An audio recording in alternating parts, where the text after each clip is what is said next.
Hello, NASA scientists. Imagine we have discovered a new planet that might support life, but we can only send one instrument to research for evidence. My claim is that NASA should look for the ability to store and use genetic information because genetic information is the strongest evidence that life exists on other planets. Other characteristics of life, like energy use, membranes, and proteins, are important, but genetic information is what makes those things possible. DNA acts like the blueprint of life. It stores instructions needed for your cells to grow, function, reproduce, pass traits to the next generation. My first piece of evidence comes from chapter 5.5. Nucleic acid stores, transmits, and helps express heredity information. This section explains that DNA stores information in the sequence of its bases. Each gene has a specific order of nucleotides, and that order works like a biological code. A simple way to think about it, DNA is like an instruction manual. If you find a machine with a detailed manual showing you how it's built and how it works, that would tell you the machine is organized for a purpose. In the same way, like this is, DNA is not just random chemistry. It contains meaningful instructions that living cells use. If NASA found a molecule on another planet that stored code information like DNA, that would be strong evidence of life. My second piece of evidence comes from chapter 6.3. The eukaryotic cell's genetic instructions are housed in the nucleus and carried out by the ribosomes. This chapter explains that DNA is stored in the nucleus and organized into chromosomes.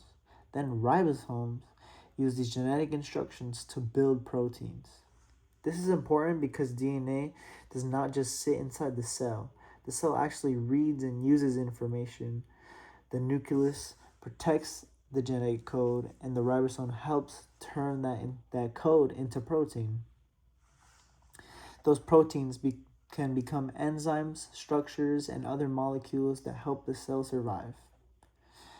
If NASA found a cell-like system with a DNA-like information and ribosome-like structures, using that information, I think it would probably strongly suggest that there's an organism alive on that specific planet. My third piece of evidence comes from chapter 8.4.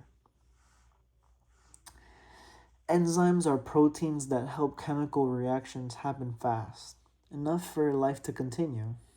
Enzymes are involved in metabolism, digestion, DNA replication, and many other cell processes. The key connection is that enzymes are proteins, and proteins are made from the instructions stored in DNA. Without genetic info, the cell would not know which enzyme to make. Without enzymes, metabolism would be too slow for life to survive. So chapter 5 shows us how information is stored, chapter 6 shows us how information is used to make proteins, and chapter 8 shows how these proteins can become enzymes and keep cells alive. One limitation is that genetic information alone is not enough. A living thing also needs energy, membranes, and proteins to survive. Someone could argue that energy capture is the best evidence of life because all organisms need energy. And yeah, that's a fair point, I can understand. However, I would argue that energy use depends on genetic info. A cell needs DNA instructions to build the DNA enzymes and proteins that help it capture, use, and regulate energy. In conclusion, the ability to store and use genetic info is the strongest evidence of life because it connects almost every major process in living organisms. DNA stores instructions, helps make proteins, support enzyme activities, and allows info to be passed from one generation to the next. So if NASA discovered a system on another planet that stored code information, copied it, and uses it to control cellular functions, I would be confident that we had found life beyond Earth. And thank you, scientists, for your time.